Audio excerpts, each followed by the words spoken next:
হত্যার পরে মৃত্যুর পরে 3 দিন বা 4 দিন পরে বিশ্বনবী তখন বলছেন, হে আমার সাহাবীরা, তোমরা সকলেই মাইজদিন মালিকের জন্য আল্লাহর কাছে ক্ষমা প্রার্থনা করো। আমার ভাইরা সাহাবীরা বললেন, ইয়া রাসূলুল্লাহ, একজন জেনাকার পুরুষের জন্য কেমন করে ক্ষমা চাইবো? আল্লাহ নবী তখন বলছেন, হে আমার সাহাবীরা শুনে নাও, মাইজদিন মালিক এমন তওবা করেছে, এমন আল্লাহর অর্জন করেছে, তা যদি সমস্ত উম্মতের মধ্যে বন্টন করে দেওয়া যায় তা সকলের জন্যই যথেষ্ট হয়ে যাবে। এটা হলো আল্লাহর ভয়।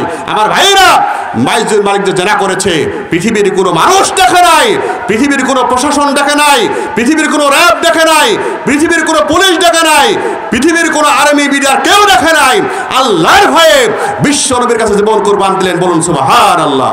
এটা হলো আল্লাহর ভয়।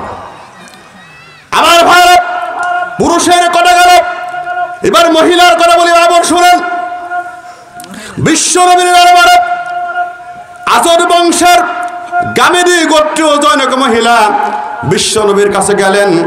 যাওয়ার পরে বলছেন, ইয়া রাসূলুল্লাহ, আমাকে পবিত্র করুন। তখন তিনি বলছেন, আল্লাহ নবী বলছেন যে, হে মহিলা, আল্লাহর কাছে ক্ষমা চাও, আল্লাহ রাব্বুল আলামিন তোমার জীবনের গুনাহগুলি মাফ করে দিবেন।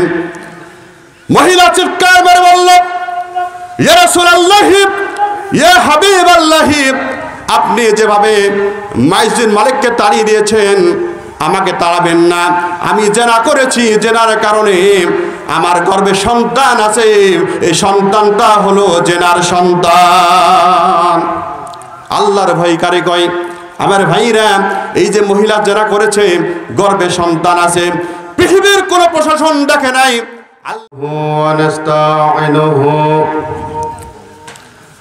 ونستغفره ونؤمن به ونتوكل عليه ونعوذ بالله من شرور أنفسنا ومن سيئات أعمالنا من يهد الله فلا مضل له ومن يضلله فلا هادي له ونشهد أن لا إله إلا الله وحده لا شريك له وأن محمدا عبده ورسوله الذي أرسله بالحق بشيرا ونذيرا وداعيا إلى الله بإذنه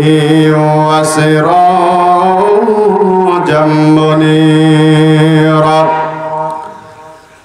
فقد قال الله تعالى في كلام المجيد والفرقان الحميد فأعوذ بالله من الشيطان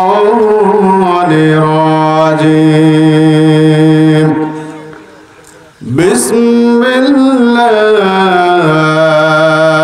الرحمن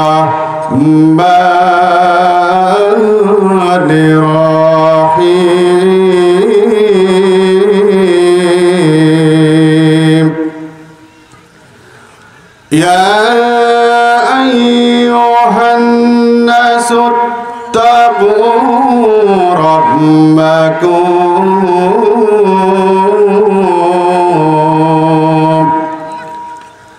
إن زلزلة الساعة شيء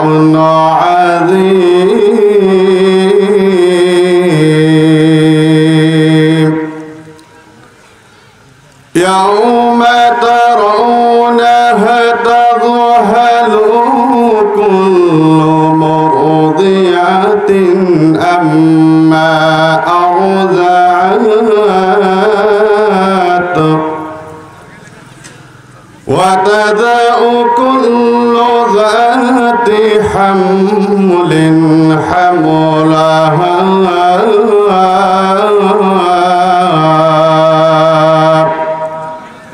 وترى الناس سكارى وما هم بسكارى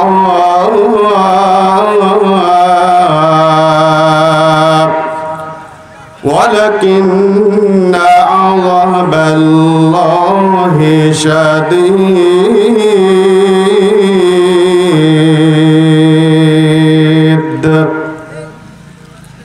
ওই দেখা যায় কবরস্থান, ওই দেখা যায় কবরস্থান, ওই আমাদের ঘর, ওইখানেতে থাকতে হবে মরণের পর। ওই দেখা যায় কবরস্থান, ওই আমাদের ঘর, ওইখানেতে থাকতে হবে সারা জীবন ভর। ওই কবর তুই চাস কি, ওই কবর তুই চাস কি, টাকা পয়সা নিস কি? কবর বলে সুদ ঘুষ আমি পাই না, মুমিন বান্দা পাই না। আমার হরব বিশ্ব নবীর সাহাবী উসমান বিন আফফান রাদিয়াল্লাহু আনহু যখনই কবর দেখতেন অথবা কবরের পাশে যখনই দাঁড়াতেন, তখন চোখ থেকে দরদর করে পানি ঝরে পড়তো। লোকেরা বলল, হে ভাই উসমান, আপনি কবর দেখলে কাঁদেন কেন? জাহান্নামের কঠিন শাস্তির কথা শুনে কাঁদেন না, জান্নাতের শান্তির কথা শুনে কাঁদেন না, অথচ কবর দেখলে আপনি কেন কাঁদেন? চোখ থেকে দরদর করে পানি পড়ে, দাঁড়িয়ে ভিজে ভিজে পানি টপকে পড়ে যায়, আপনি কাঁদেন কেন? উসমান বিন আফফান বলছেন, ভাই শুনে নাও, মানুষের মৃত্যুর পর প্রথম মঞ্জিল হলো কবর। কবর মারাত্মক কঠিন জায়গা। কবরে মানুষ যদি মুক্তি পেয়ে যায়, পরবর্তী স্টেপগুলি তার সহজ হয়ে যাবে। মানুষের মৃত্যুর পরে কঠিন জায়গা হলো কবর। কবর শুধু আমল চাই, কবর শুধু মুমিন বান্দাকে চাই। মুমিন কারা? আল্লাহ রাব্বুল আলামিন বলেন, ইন্নামাল মুমিনুনা আল্লাযীনা ইযা যুকিরাল্লাহু ওয়াজিলাত কুলুবুহুম ওয়া ইযা তুলিয়াত আলাইহিম আয়াতুহু জাদাতুহুম ঈমানা ওয়া আলা রাব্বিহিম ইয়াতাওয়াক্কালুন।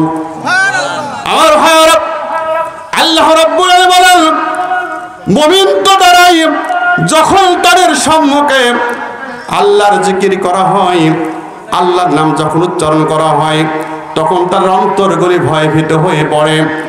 শুধু নয়, 2 নম্বরে যখন তাদের কাছে আল্লাহর কোরআন শোনানো হয়, ইমানি শক্তিগুলি বৃদ্ধি পেয়ে যায়। 3 নম্বরে আল্লাহর উপর ভরসা করে তারা চলে। সুতরাং আল্লাহর উপর ভরসা করে যারা চলে, আল্লাহর কোরআন শুনলে ঈমান যখন বৃদ্ধি পেয়ে যায়, আল্লাহর জিকির করার সাথে সাথেই অন্তরে প্রকম্পন সৃষ্টি হয়ে যায়, তারাই হলো মুমিন, তারাই হলো মুমিন। আল্লাহ শুধু কবরে মুমিন বান্দাকে চায়। তাই আমি বলি, ওই দেখা যায় কবরস্থান, ওই আমাদের ঘর, ওইখানেতে থাকতে হবে মরণের পর। ওই কবর তুই চাস কি, টাকা পয়সা নিস কি? কবর বলে সুদ ঘুষ আমি খাই না, মুমিন বান্দা পাই না।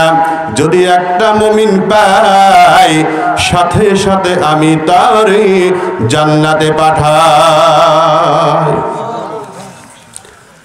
ধুনন জয়পুর যুব সমাজ কর্তৃক আয়োজিত একদল উড়ন্ত যুবকের প্রচেষ্টায় আজকের এই তাফসির মাহফিলের পরম শ্রদ্ধ সভাপতি জনাব মাওলানা মোহাম্মদ সিরাজুল ইসলাম, ইমাম, পাহাড়পুর জামি মসজিদ, বারাকাল্লাহু ফি হায়াতি, জোরে বলেন আমিন।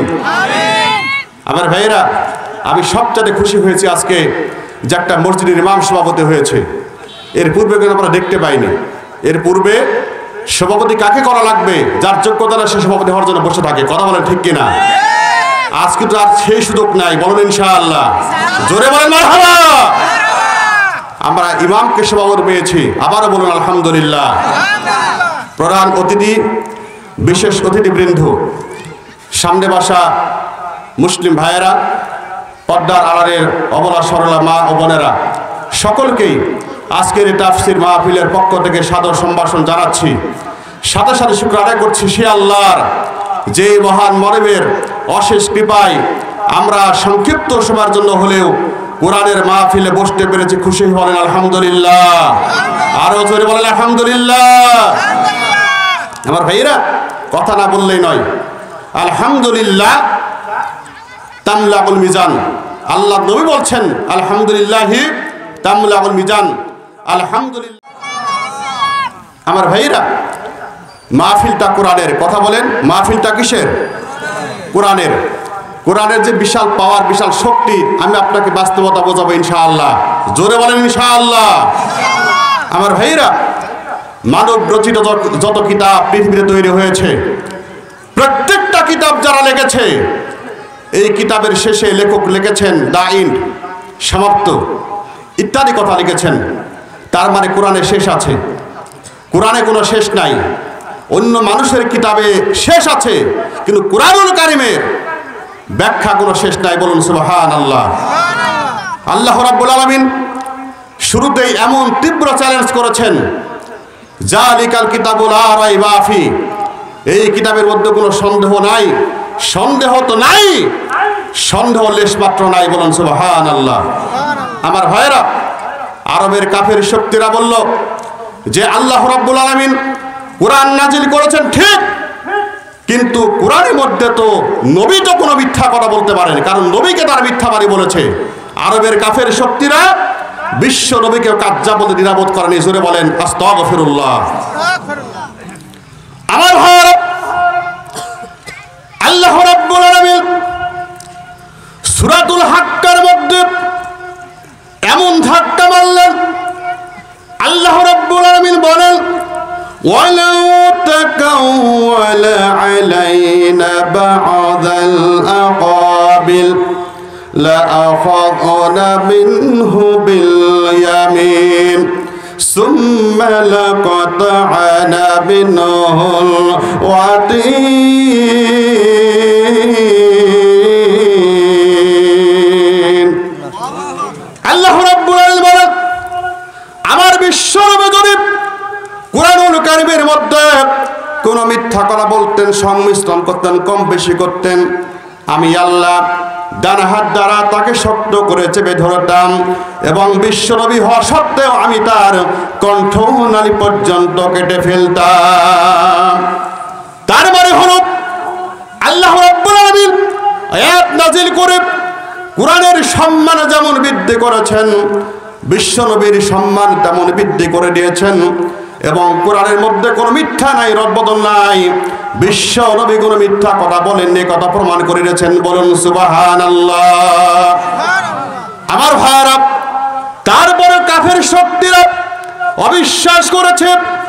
আল্লাহ রাব্বুল আলামিন বলেন ওয়া ইন কুনতুম ফি রাইবিম মিম্মা নাযালনা على عبدنا فأتوا بسورة من مثله وادعوا شهداءكم من دون الله إن كنتم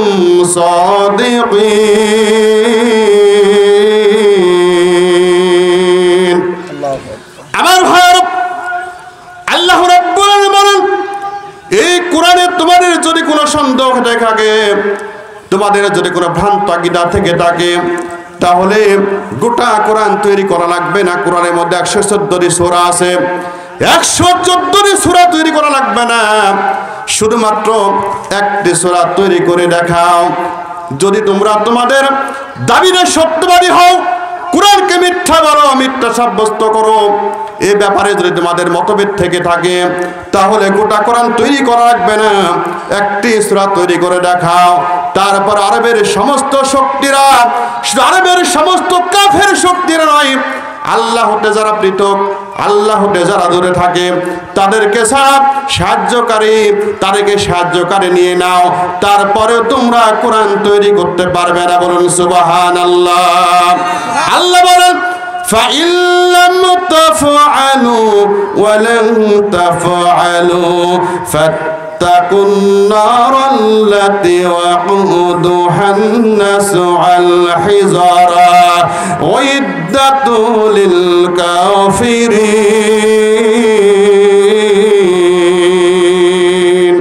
আল্লাহ বলেন তৈরি করতে পারবে না, অবশ্যই পারবে না।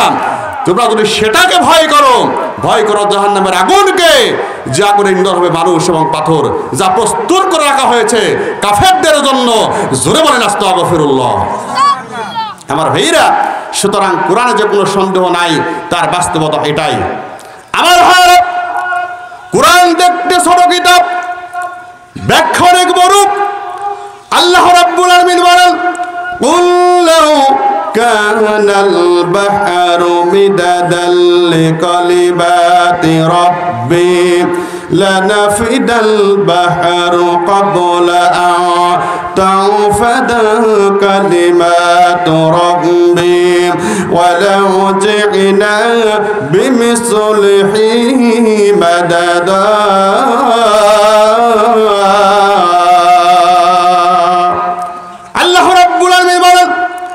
এই কোরআনের ব্যাখ্যা রাখার জন্য যদি তাম পৃথিবীর সমুদ্রের পানিগুলিকে যদি কালি বানানো যায়, আর এই সব তাম পৃথিবীর সমুদ্রের কালি ফোরানোর জন্য অসংখ্য কলমের প্রয়োজন। মুফাসসির کرام ব্যাখ্যা করেছেন, তাম পৃথিবীতে যত বৃক্ষ আছে সমস্ত বৃক্ষগুলিকে কেটে টুকরা টুকরা করে যদি কলম তৈরি করা যায়, তাম পৃথিবীর সমুদ্রের পানির কালিগুলি শেষ হয়ে যাবে। তাম পৃথিবীর বৃক্ষের তৈরি টুকরা টুকরা কলমগুলি শেষ হয়ে যাবে। আল্লাহর কোরআনের ব্যাখ্যা লেখে শেষ করা যাবে না। বলুন সুবহানাল্লাহ। এটাই তো কোরআনের পাওয়ার, এটাই তো কোরআনের শক্তি। আমার ভাই, পৃথিবীতে যত কিতাব আছে প্রত্যেকটি কিতাবের ফার্স্ট টু লাস্ট হাফেজ আছে এরকম কোনো রেকর্ড নাই। এমনকি পৃথিবীতে অন্য ধর্মের যে গ্রন্থগুলি আছে, তাদের গ্রন্থগুলি কিন্তু অন্য মানুষেরা সকলে পড়তে পারে না, কিন্তু কোরআন সকলের জন্য উন্মুক্ত আল্লাহ করে দিয়েছেন। আবার ভাইয়েরা, সুতরাং এই কোরআনের ফার্স্ট টু লাস্ট সামান্য একটা 10 বছরের শিশু পর্যন্ত গোটা কোরআনের বিসমিল্লাহ দিয়ে শুরু করে মিনাল জিন্নাত ওয়ান নাস পর্যন্ত গোটা কোরআনটা মুখস্থ করতে পারে। চিৎকার করে বলেন সুবহানাল্লাহ। এগুলো কোরআনের পাওয়ার। পৃথিবীতে এমন কোন কিতাব দেখান যে কিতাবের ফার্স্ট টু লাস্ট মুখস্থ আছে, রেকর্ড নাই। বলুন সুবহানাল্লাহ। এটাই তো কোরআনের পাওয়ার। আমার পৃথিবীর মানুষ শুনেন, আমার ভাইরা, এই কোরআনুল কারীমের আপনি যদি হেফাজত না করেন, আপনি যদি সম্মান রক্ষা না করেন, পৃথিবীর সব মানুষেরা কোরআনকে যদি অমান্য করে, তারপরে কোরআনের সম্মান নষ্ট হবে না। আল্লাহ রাব্বুল আলামিন বলেন, ইন্না নাহনু নাযালনা যিকরা ওয়া ইন্না লাহু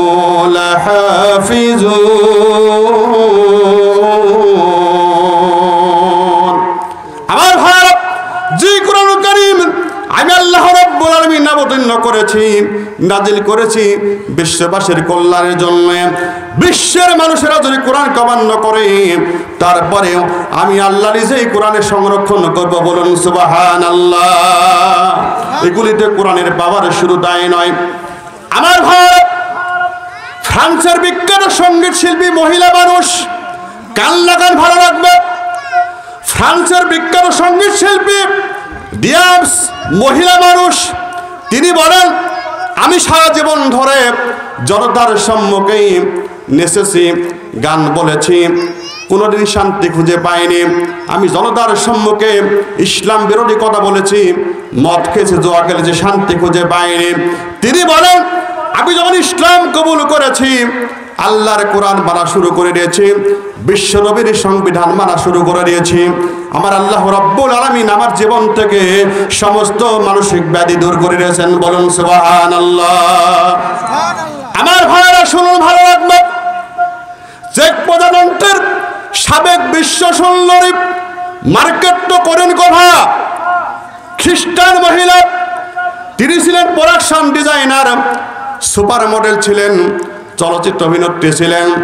তিনি বলেন, আমি সারা জীবন জনতার সম্মুখে গান বলেছি, নেচেছি, গেয়েছি, ড্যান্স দিয়েছি, শান্তি খুঁজে পাইনি, মদ খেয়েছি, শান্তি পাইনি, জুয়া খেলেছি, শান্তি খুঁজে পাইনি।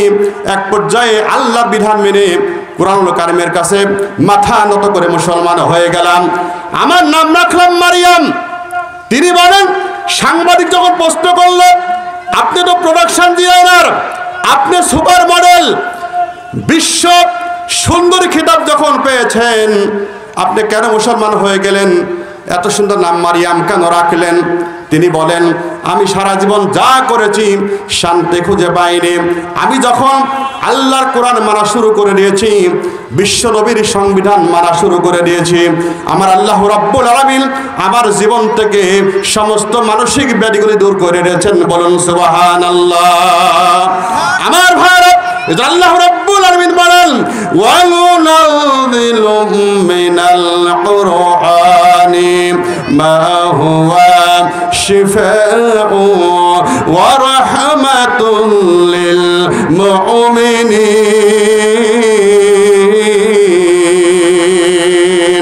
এই গোটা কোরআনটা হলো একমাত্র মুমিন বান্দা যারা হয়, আনুগত্যশীল বান্দা হয়, মুমিন বান্দাদের জন্য গোটা কোরআনটা শিফা। বলুন সুবহানাল্লাহ। এই কোরআনের মাহফিলে যারা এসেছেন খুশি আরেকবার বলেন আলহামদুলিল্লাহ। আরো জোরে বলেন আলহামদুলিল্লাহ। আমার ভাইরা, কোরআন শোনার শর্ত দুইটি। কথা বলেন কয়টি? কথা বলেন, জোরে বলেন কয়টি?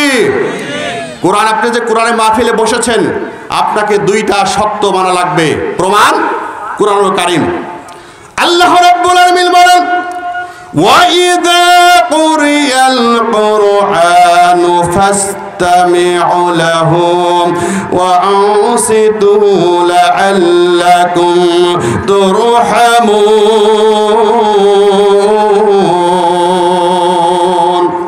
আল্লাহ রাব্বুল আলামিন বলেন, কোরআন যেখানে তেলাওয়াত করা হয় সেখানে দুইটা শর্ত পালন করা লাগবে। এক নম্বরে মনোযোগের সাথে শোনা লাগবে, দুই নম্বরে নিশ্চুপ থাকা লাগবে। এই দুইটা শর্ত মেনে যদি আল্লাহর কোরআন শোনেন, আল্লাহ বলছেন আমার পক্ষ থেকে সেখানে রহমত নাজিল করব। বলুন সুবহানাল্লাহ। দুইটা শর্ত মানবেন তো ইনশাআল্লাহ? কথা বলেন, কথা বলেন, মানবেন? এক নাম্বার নিশ্চুপ থাকবেন, দুই নাম্বার মনোযোগ দিয়ে শুনবেন। কোরআন যত মনোযোগ দিয়ে শুনবেন তত ভালো লাগবে। জোরে বলেন সুবহানাল্লাহ। আমার ভাইরা, চলুন মূল তাফসিরে যাই। আমি যে আয়াতখানে উপস্থাপন করেছি সূরাতুল হজ প্রথম এবং দ্বিতীয়, দুইটা আয়াত উপস্থাপন করেছি। আয়াতের ব্যাখ্যা করব ইনশাআল্লাহ। জোরে বলেন ইনশাআল্লাহ। এটা আমার সঙ্গে মুখ মেলান, এটা আমার সঙ্গে পড়েন। আউযু বিল্লাহি মিনাশ শাইতানির রাজিম। বিসমিল্লাহির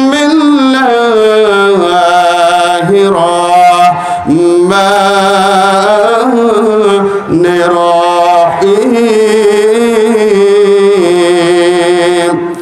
ইয়া আইয়ুহান নাসু ইত্তাকু রাব্বাকুম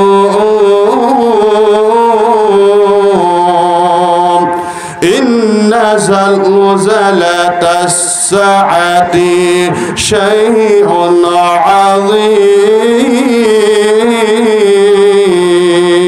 আযীম। আমার ভারত, আল্লাহ রাব্বুল আলামিন বলছেন, ইয়া আইয়ুহান নাস, এখানে পৃথিবীর সমস্ত মানুষকে ডাক দিচ্ছেন। কাফেরকে ডাক দেন নাই, মুমিনদেরকে ডাক দেন নাই, মুনাফিকদেরকে ডাক দেন নাই। আল্লাহ রাব্বুল আলামিন ইয়া আইয়ুহান নাস এমন একটি শব্দ পৃথিবীর সমস্ত মানুষ, সমস্ত পুরুষ, সমস্ত নারী, হোক সে মুসলমান, হোক সে হিন্দু, হোক সে বৌদ্ধ, হোক সে খ্রিস্টান, যাই হোক না কেন, আমার আল্লাহ রাব্বুল আলামিন পৃথিবীর সমস্ত মানুষকে ডাকতে বলছেন, ইত্তাকু রাব্বাকুম, তোমার রবকে ভয় করো। কাকে ভয় করা লাগবে? কথা বলেন। রবকে ভয় করো, আল্লাহকে ভয় করো। আবার ভারত, ভয়টা কি জিনিস? ভয় হলো এমন একটা মারাত্মক জিনিস, যেটা হলো পৃথিবীর সমস্ত কুকর্ম বাতিল করা লাগবে, খারাপ কাজগুলি বাতিল করা লাগবে, অবৈধ কাজগুলিকে পরিহার করা লাগবে। আমার ভাইয়েরা, বিশ্ব নবীর সাহাবী উমর বিন খাত্তাব উবাই বিন কাবকে বলছেন, হে উবাই বিন কাব, ইত্তাকুল্লাহ কাকে কয়? আল্লাহর ভয় কারে কয়? তখন তিনি বলছেন, আমা সলাক্তা তারিকান যা শাওকিন, আপনি কি কখনো কাঁটাযুক্ত পথে চলেছেন? হ্যাঁ চলেছি। কেমন করে চলেছ? খুব কষ্ট করে সাবধানে চলেছি, এমন ভাবে চলেছি যাতে শরীরে কোনো কাঁটা স্পর্শ করতে না পারে। উবাই বিন কাব বলছেন, এটাকেই বলা হয় ইত্তাকুল্লাহ। আমার ভাইরা, আপনাকে আমি বোঝাচ্ছি, বিশাল কাঁটা বন, বিশাল কাঁটার জঙ্গল, এই জঙ্গলের মধ্যে একটা সুড়ঙ্গ পথ, এই পথে যদি আপনাকে চলতে দেওয়া যায়, আপনি কিভাবে চলবেন? নিশ্চয় আপনি এমনভাবে চলবেন, সুড়ঙ্গ পথ দিয়ে জড়সড় হয়ে চলবেন, যাতে করে শরীরে কোনো কাঁটা স্পর্শ করতে না পারে। কারণ পৃথিবীর কোনো মানুষ ইচ্ছা করে কাঁটার আঘাত সহ্য করতে চায় না। জোরে বলেন, করা ঠিক কিনা? কাঁটার আঘাত কেউ সইতে চায় না। উবাই বিন কাব বলছেন, পৃথিবীর কোন মানুষ ইচ্ছা করে কাঁটার আঘাত যেমন সইতে চায় না, তেমনই ভাবে পৃথিবীতে অসংখ্য পাপ আছে, অন্যায় কাজ আছে। সমস্ত অন্যায় কাজগুলিকে দূর করে দেন, আল্লাহর ভয়ে ভীত হয়ে পৃথিবীর সমস্ত পাপকে দূর করে আল্লাহর পথে চলাকে বলা হয় ইত্তাকুল্লাহ। জোরে বলেন সুবহানাল্লাহ। আমার ভাইরা, ইত্তাকু কারে কয়, কেমন করে করা লাগবে বুঝাচ্ছি। বিশ্ব নবীর সাহাবী মাইজ বিন মালিক বিশ্ব নবীর কাছে গেলেন, বললেন, ইয়া রাসূলুল্লাহি, ইয়া হাবিবাল্লাহ, আমাকে পবিত্র করুন। তিনি বলছেন, আল্লাহর নবী তখন বলছেন, মাইজ তুমি চলে যাও, আল্লাহর কাছে ক্ষমা চাও, আল্লাহ রাব্বুল আলামিন তোমার জীবনের গুনাহগুলি মাফ করে দিবেন। আমার ভাইয়েরা, মাইজ বিন মালিক যখন চলে যাচ্ছেন সামনের দিকে, তার অন্তরে ধারণা হলো, অপরাধ আমি করেছি, অন্যায় আমি করেছি, ভুল আমি করে ফেলেছি। বিশ্ব নবীকেও ক্ষমার কথা বললেন, আল্লাহর কাছে ক্ষমার চাওয়ার জন্য বললেন। তার অন্তরে ধিক্কার কাটলো, তার অন্তরে একটা আরো ভয় ঢুকলো, আল্লাহ মাফ করবেন কিনা জানি না। আবার চলে গেলেন বিশ্ব নবীর কাছে, আল্লাহ নবীকে বলছেন, ইয়া রাসূলুল্লাহি, আমাকে পবিত্র করুন। আল্লাহ নবী আবারও বলছেন, চলে যাও, আল্লাহর কাছে ক্ষমা চাও, আল্লাহ রাব্বুল আলামিন তোমার জীবনের গুনাহগুলি মাফ করে দিবেন।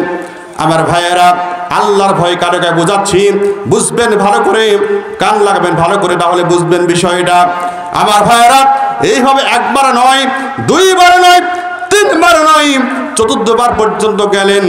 আল্লাহর নবী তখন বলছেন, মাইজ তুমি কি অপরাধ করেছো? তখন তিনি বলছেন, ইয়া রাসূলুল্লাহি, আমি জেনার মতো জঘন্যতম কাজ করে ফেলেছি, আমি জেনা করেছি। আমার ভাইরা, আল্লাহ নবী তখন বলছেন, এই লোকটা পাগল নাকি? লোকেরা সাক্ষী দিল, সাহাবীরা বলল, ইয়া রাসূলুল্লাহি, না, লোকটা পাগল নয়। এবার আল্লাহ নবী তখন বলছেন, লোকটা মদ পান করেছে কিনা? কারণ মদ পান করলে অনেক সময় মানুষ পাগল হয়ে যায়। আমার ভাইয়েরা, একজন সাহাবীকে মাইজের মুখ শুকলেন, মুখ শুকার পরে মুখ থেকে কোনো গন্ধ বের হলো না। এইবারে এমনি করে আল্লাহর নবী তখন বলছেন, মাইজ তুমি কি সত্যিই জেনা করেছো? হ্যাঁ, সত্যিই জেনা করেছি।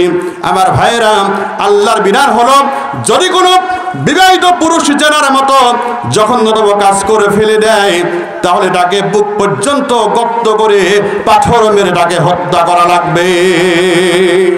এটা হলো আল্লাহর বিধান।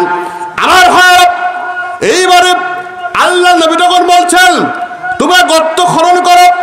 গর্ত খনন করা হলো, মাইজ বিন মালিককে গর্তের মধ্যে ফেলা হলো, পাথর মেরে তাকে হত্যা করে ফেলে দেওয়া হলো। হত্যার পরে, মৃত্যুর পরে 3 দিন বা 4 দিন পরে বিশ্ব নবী তখন বলছেন, হে আমার সাহাবীরা, তোমরা সকলেই মাইজ বিন মালিকের জন্য আল্লাহর কাছে ক্ষমা প্রার্থনা করো। আমার ভাইরা, সাহাবীরা বললেন, ইয়া রাসূলুল্লাহি, একজন জেনাকার পুরুষের জন্য কেমন করে ক্ষমা চাইব? আল্লাহ নবী তখন বলছেন, হে আমার সাহাবীরা, শুনে নাও, মাইজ বিন মালিক এমন তওবা করেছে, এমন আল্লাহর অর্জন করেছে, তা যদি সমস্ত উম্মতের মধ্যে বন্টন করে দেওয়া যায় তা সকলের জন্যই যথেষ্ট হয়ে যাবে।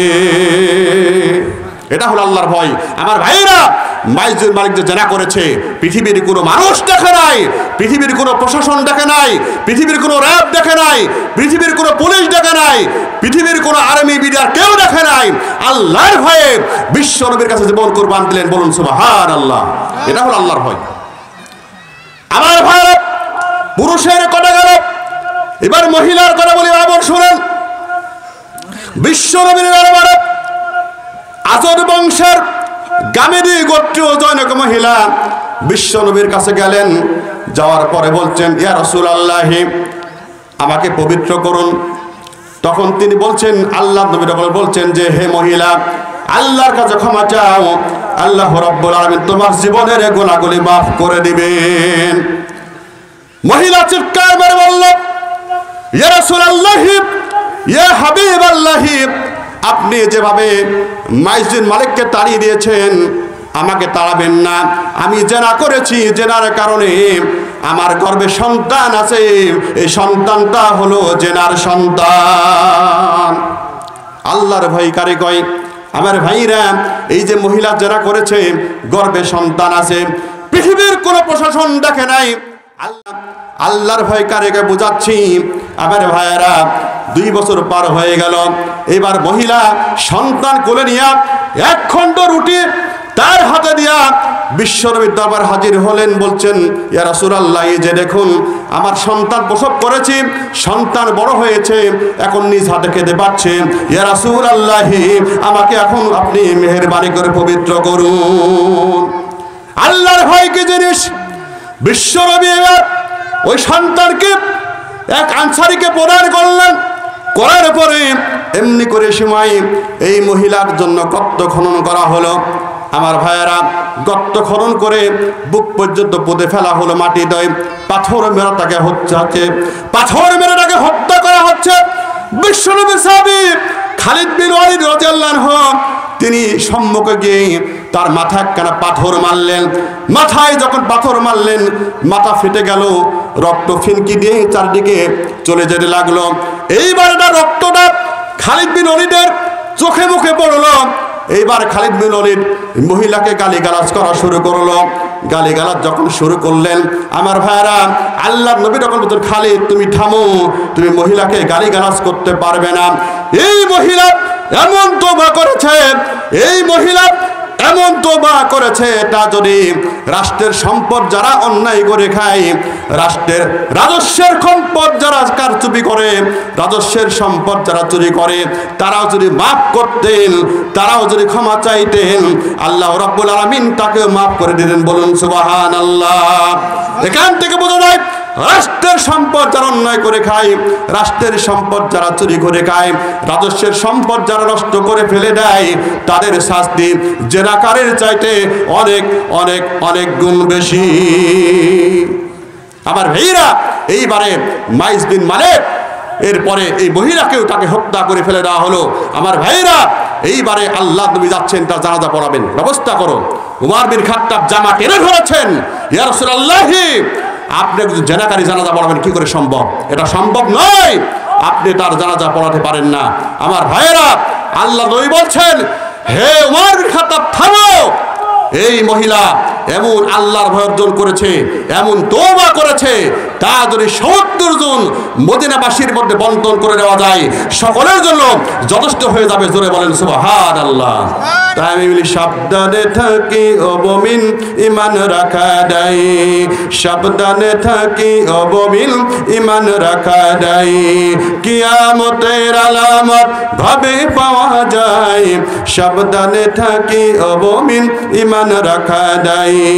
চলছে আজি জেনা ব্যভিচার, শিকার, নারী ও শিশু ধর্ষণের শিকার, চলছে আজিম জেনাবে বিচার, নারী ও শিশু ধর্ষণের শিকার, ধর্ষণের খবর রোজ পত্রিকাতে রয়, ধর্ষণের সেঞ্চুরি উৎসব বাংলাদেশে হয়, সাবধানে থাকি ও মুমিন ঈমান রাখা দায়, কিয়ামতের আলামত ভাবে পাওয়া যায়, সাবধানে থাকি ও মুমিন ঈমান রাখা দায়।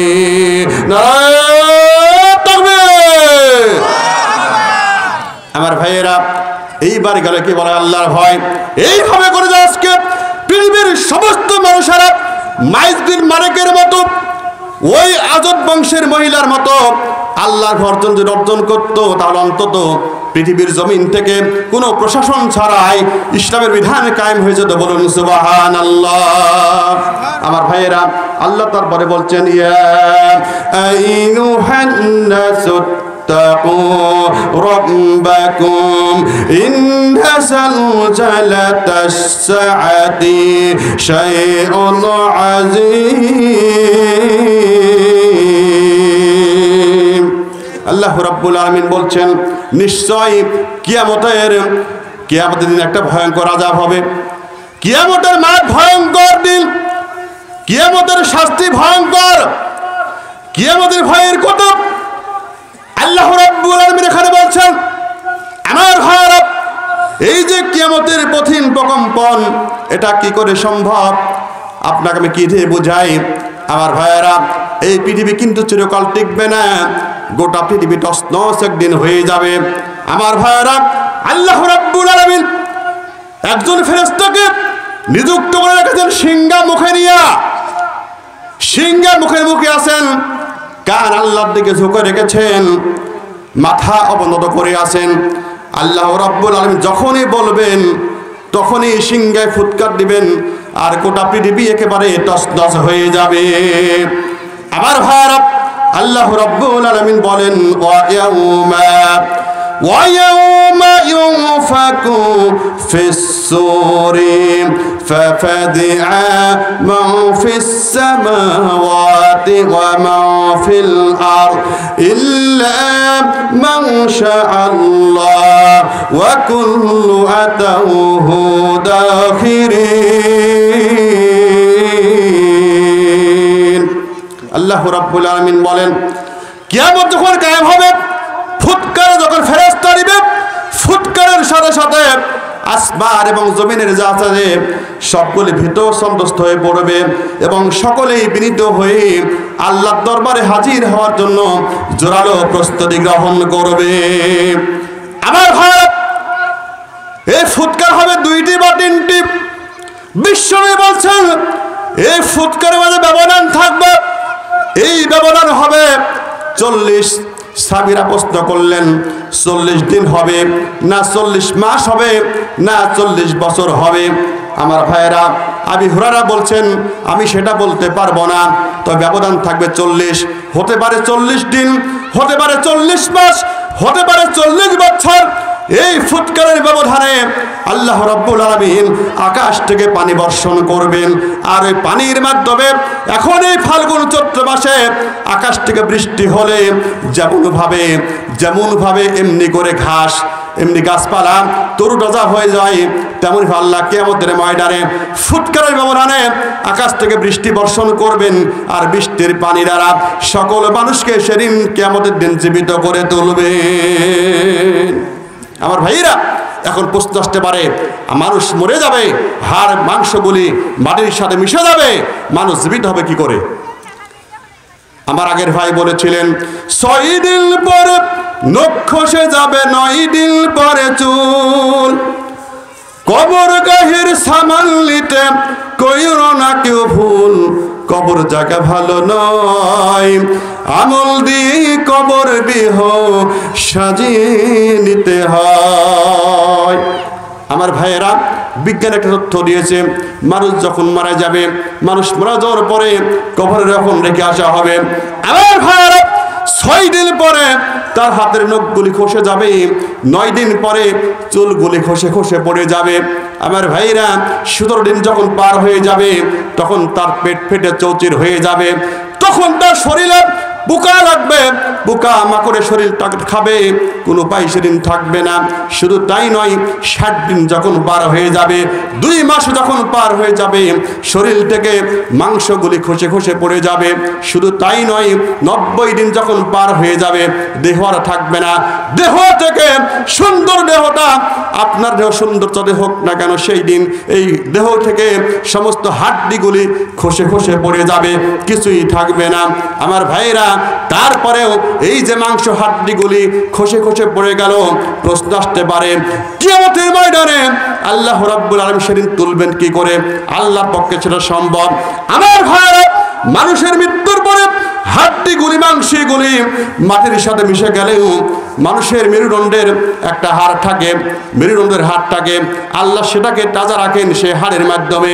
আকাশের বৃষ্টি দিবেন, আকাশের বৃষ্টির পানি দ্বারা মানুষের মেরুদণ্ডের একটি হাড়টাকে সেদিন পুনর্জীবিত করে আল্লাহ কিয়ামতের ময়দানে সমস্ত মানুষকে সেদিন তুলবেন। বলুন সুবহানাল্লাহ। নিশ্চিত আপনি বুঝতে পেরেছেন আপনার জীবন কিভাবে সেদিন হবে। আমার ভাইয়েরা, তাহলে আপনার মাংসগুলি হাড্ডিগুলি মাটির সাথে মিশে গেলেও আপনার হাড় থাকবে, মেরুদণ্ডের হাড়, এই হাড়টা পচবে না, গলবে না। আকাশ থেকে পানি বর্ষণ করবেন, পানির মাধ্যমেই ওই একটি হাড় থেকে আপনার পূর্ণ দেহ তৈরি করে আল্লাহ কিয়ামতে তুলবেন। বলুন সুবহানাল্লাহ। কোনো উপায় নেই।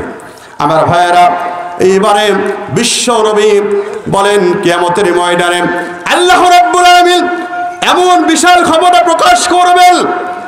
আল্লাহ নবী বলছেন কিয়ামতের ময়দানে আল্লাহ রাব্বুল আলামিন গোটা আকাশটাকে মুষ্টির মধ্যে পেঁচিয়ে নেবেন, জমিনটাকে মুষ্টির মাধ্যমে নেবেন, আকাশটাকে পেঁচিয়ে নেবেন। নেওয়ার পরে তিনি চিৎকার মেরে বলবেন আনাল মালিকু, আইনাল মালিকুল আজ, আমি বাদশাহ, দুনিয়ার বাদশাগণ কোথায়? আমার ভাইরা, আল্লাহ রাব্বুল আলামিন সেই দিন আল্লাহ রাব্বুল আলামিন এত বিশাল ক্ষমতা প্রকাশ করবেন, ওই ক্ষমতার মাধ্যমে মানুষ আশ্চর্য হয়ে যাবে, হাই পৃথিবীর অবস্থা এরকম হলো কেন? পৃথিবীর অবস্থা এত মারাত্মক ভয়াবহ কেন হয়ে গেল?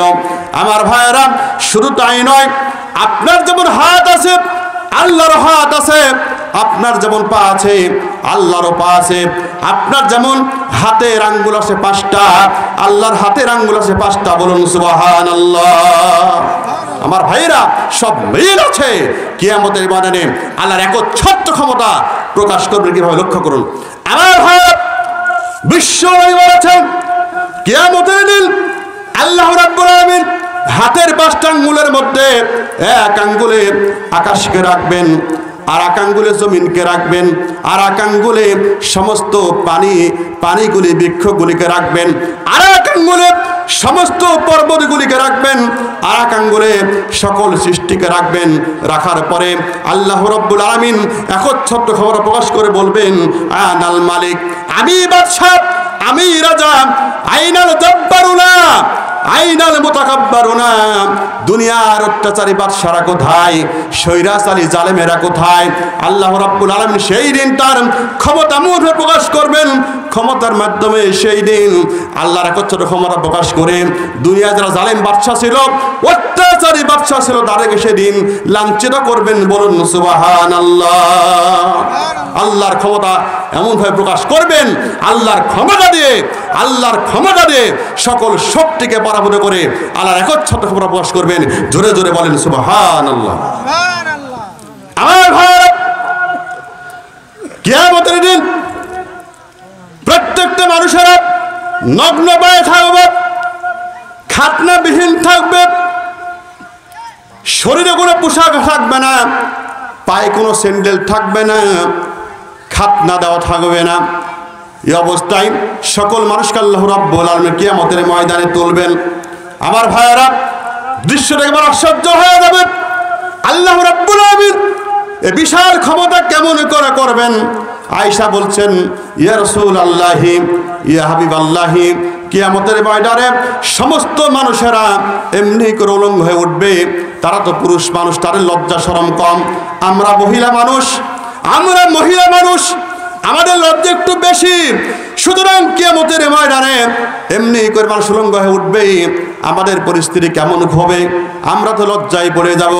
আমার ভাইয়েরা, আয়েশা বলছেন, ইয়া রাসূলুল্লাহি ইয়া হাবিব, আয়েশা বলছেন, আয়েশাকে বলছেন, আল্লাহ নবী বলছেন, হে আয়েশা, চিন্তার কোনো কারণ নাই, চিন্তার কোনো কারণ নাই। কিয়ামতের মাঠ এত ভয়ঙ্কর হবে, এত মারাত্মক হবে, সেই দিন কারোরকে তাকানোর মতো কোনো সুযোগ পাবে না। সকলে আল্লাহর পানে চেয়ে থাকবে, আমার কি হবে, আমার কি হবে, আমার কি হবে, আল্লাহর পানে চেয়ে থাকবে। মানুষ বাঁচার কোনো উপায় থাকবে না। এমনকি সেই দিন, হে আয়েশা, চিন্তার কোনো কারণ নাই, সেই দিন কেউ কারো দিকে তাকানোর মতো কোনো বিন্দু মাত্র সুযোগ পাবে না। এত কঠিন ভয়ঙ্কর হবে, এত কঠিন মারাত্মক হবে। এই মারাত্মক মুহূর্তে মানুষ সামনের দিকে তাকাতে পারবে না। কেউ সামনের দিকে তাকিয়ে থাকবে, আল্লাহর পানে তাকাবে, কেউ কারো দিকে তাকাবে না। কে পুরুষ, কে মহিলা, থাকবে যদি উলঙ্গ। আবার হয় কিয়ামতের ময়দানে সর্বপ্রথম কাপড় যাকে পরিধান করানো হবে তিনি হচ্ছেন মুসলিম জাতির পিতা ইব্রাহিম আলাইহিস সালাম। জোরে বলেন সুবহানাল্লাহ। কাকে কাপড় পরিধান করানো হবে? মুসলিম জাতির পিতাকে। আমার ভাইয়েরা, কিয়ামতের ময়দানে মুসলিম জাতির পিতা ইব্রাহিম আলাইহিস সালাম যখন দেখবেন তার পিতাকে আজরকে দেখতে পাবেন, আজরকে দেখার পরে আশ্চর্য হয়ে যাবেন। তার বাবার চেহারা হবে ধুলা আবার মিশ্রিত কিম্বুতকি মাকার চেহারা হয়ে যাবে। এই দৃশ্য দেখে মুসলিম জাতির পিতা তখন বলবেন, হে আমার বাবা, আমি দুনিয়ায় বলেছিলাম আমার কথা মানতে, আপনি কথা মানেননি কেন? না মানার